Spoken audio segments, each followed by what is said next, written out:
แชมป์300ครับแต่สถานที่ใช่ไหมทุกทีก็อยู่แต่โชว์รูมไปได้ไม่ไกลฮะวันนี้เราอยู่ที่บุรีรัมย์ครับเรามางาน MotoGP ที่สนามช้าง International Circuit ครับซึ่งวันนี้มากับ Yamaha ครับ Yamaha พาเรามาสัมผัสกับงานแข่งรถจักรยานยนต์หรือ MotoGP ระดับโลกแบบใกล้ชิดซึ่งผมเองแบบเฮ้ย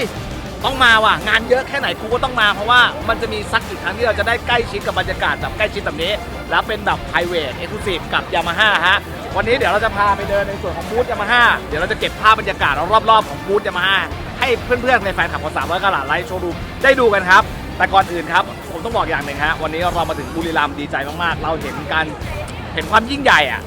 สนามแข่งรถระดับโลกอยู่ในเมืองไทยครับเดี๋ยวเราจะได้เข้าไปใกล้ชิดและสัมผัสกันแบบ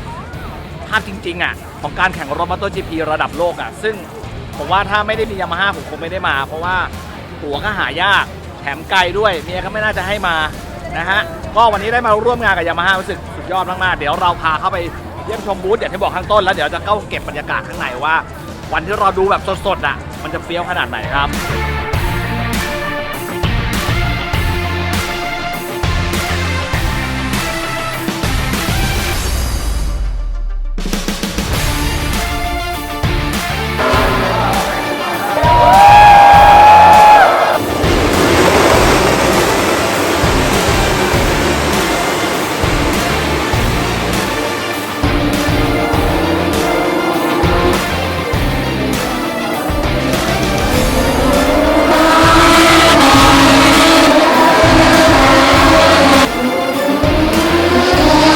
แบบตื่นเต้นว่ะคือดูในทีวีแม่งงั้นอ่ะของจริงแม่งมันมากเลยเว้ยเข้าใจแล้วทำไมคนถึงแบบเดินทางมาไกลๆเพื่อมาดูกิจกรรมแบบนี้เว้ยแบบสุดเว้ยสุดจริงๆ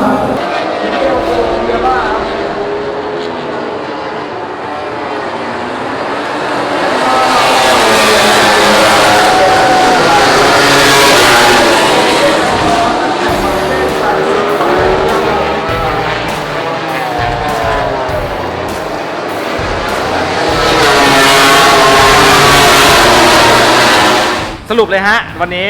มันไปนิดนึงครับไปดู MotoGP แล้วเราอาจจะเจออุบัติเหตุในเรื่องของฟ้าฝนนะทำให้เราถ่ายอะไรลำบากมากนะฮะแต่เราจะมาสรุปให้ฟังและเล่าให้ฟังแล้วกันว่าการไปดู MotoGP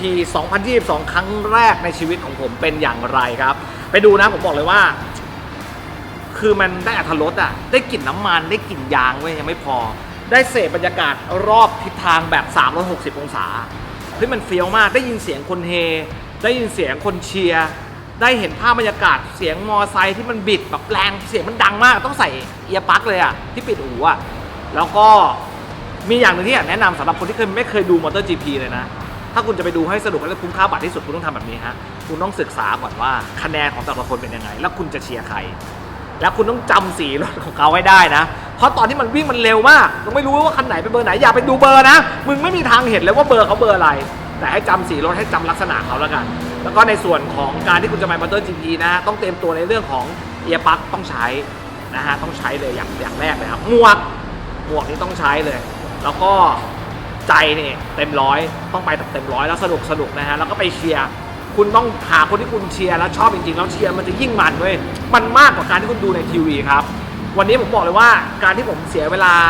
2-3 วันเนี่ยทิ้งงานเพื่อไปดูงาน MotoGP เนี่ยแม่งเกินคุ้มมากๆชีวิตหนึ่งได้ดูงานระดับประเทศระดับโลกแบบนี้สุดยอดจริงๆทำให้ผมรู้สึกว่ามันเป็นอะไรแปลกใหม่ในชีวิตผมครับสำหรับคนที่ดูอยู่นะฮะเชิญชวนแล้วกันปีหน้าถ้ามีอยากให้ไปดูกันเยอะๆครับมันคุ้มค่ามากๆในการที่คุณจะได้พบประสบการณ์แบบนี้นะฮะยังไงต้องขอบคุณ Yamaha ด้วยที่ให้เกียรติแล้วก็เชิญผมไปร่วมประสบการณ์ดีๆแบบนี้แต่ผมขอทิ้งท้ายไว้นิดนึงฮะสำหรับคนที่เป็นลูกค้า Yamaha นะฮะแนะนำให้ติดตามข่าวสารของ Yamaha คุณเชื่อไหมผมลงเครื่อง Yamaha พาลูกค้าคัสโตเมอร์ต่างๆนะฮะไป2เครื่องบิน2ลำเหมาเครื่องบินไปแล้วไปดูโต๊ะอัศจรรย์ไปละ 3,500 คุณคิดดูว่าตอนแรกเราก็นึกว่าเขาจะดูแลเฉพาะอินฟลูเอนเซอร์ใช่ป่ะแต่เขาดูแลไปยันลูกค้าและใส่ใจมากๆสำหรับคนที่เป็นลูกค้า Yamaha นะฮะติดตาม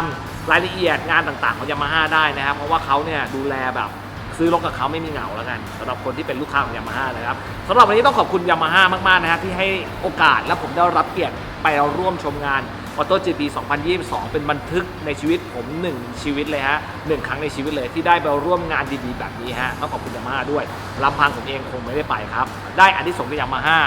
ทำให้เราได้ไปร่วมชมงานดีๆแบบนี้ครับสำหรับผมวันนี้ไปก่อนนะฮะฝากกดไลค์กดแชร์กดติดตามกด subscribe กดสั่นกระดิ่งให้ด้วยและเดี๋ยวดูว่างานหน้าเราจะได้ไปงานแบบไหนฝากติดตามหน่อยครับสำหรับผมในแชมป์300ไปก่อนฮะสวัสดีครับ